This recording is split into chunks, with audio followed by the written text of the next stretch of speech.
But they have a creation story that says that in the beginning there was simply a singularity, and that is their word. And that word was given to an anthropologist around 1968 or so.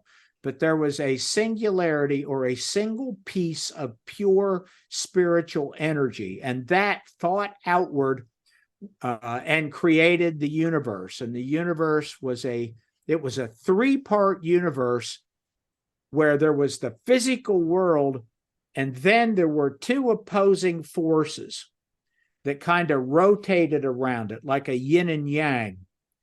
And the physical world is where the interplay of these two other forces took place.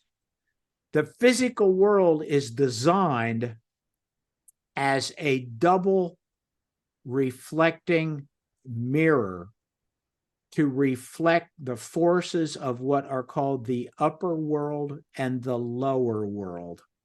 The upper world is the force of creation. The lower world is the force of chaos or disharmony or entropy. And it's all about harmonizing with it. So in this conception of creation, all things are spiritual. All things. We are spiritual. And we are made out of earth. They recognize that we're made out of earth. Earth is the most primordial spiritual substance that exists. Dirt. Dirt is the most primordial. If you've ever been close to a shaman, which I told this story in the book, and it's in the earlier books that I did in the 90s. An arrow priest of the Cheyenne stayed with my wife and I, and he frequently purified himself by tossing dirt on himself and us, because it is the most primordial type of spiritual energy. So water in that conception is flowing spiritual energy. Fire is the release of spiritual energy. Rocks are hardened spiritual energy. Crystals are hardened, pure spiritual energy. So everything is spiritual. So, okay, at death, our body is supposed to return to the most primordial form of spirit, which is dirt or dust. And they recognize that. And they had different types of burial for different purposes. They believed in the possibility of reincarnation. I'll explain how they believed that, or how it worked. They also believed in the possibility of resurrection, which is exactly what the ancient Egyptians believed. And of course, we find that in Christian beliefs. That's why a lot of Christians say, "Oh, don't cremate my body, because if when I'm resurrected, I resurrect in this body. My body is transformed." But you have to have your body in that conception. So you have resurrection and reincarnation, or your spirit might go to, in the Native American concept, the other world, or you're cast into the underworld. So you have these possibilities in the Native American belief. So if your body, if you don't want the individual to be resurrected, which you'd only want a leader, an important person to be resurrected. So you carefully take care of the body, just like the Egyptians did, and you build an incredible tomb for this body. And the Native American mounds often have an extremely well-made stone chamber in the base. Many of them have these really well-made stone chambers that are quite large. Often they had stone slabs used as roofs. Sometimes they would use stone, or they would use these giant logs, and they'd put stones over them so water can't get in. They would carefully get the body prepared, and then put the body in that tomb along with all of the artifacts that were important to the person, exactly like the Egyptians did. And that was so that individual who was a member of the elite, maybe a priest, maybe a medicine person, maybe one of the leaders, so they could resurrect. And sometimes it was done just in honor. But most of the people were cremated. And some of these mounds have giant crematory pits in them.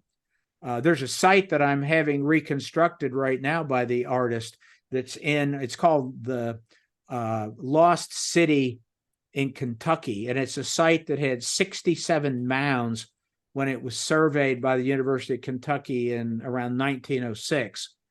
And all of those mounds are not what people expect. Everybody thinks these mounds are just earthen heaps. They're not. Some of the mounds started out as giant circular stone walls.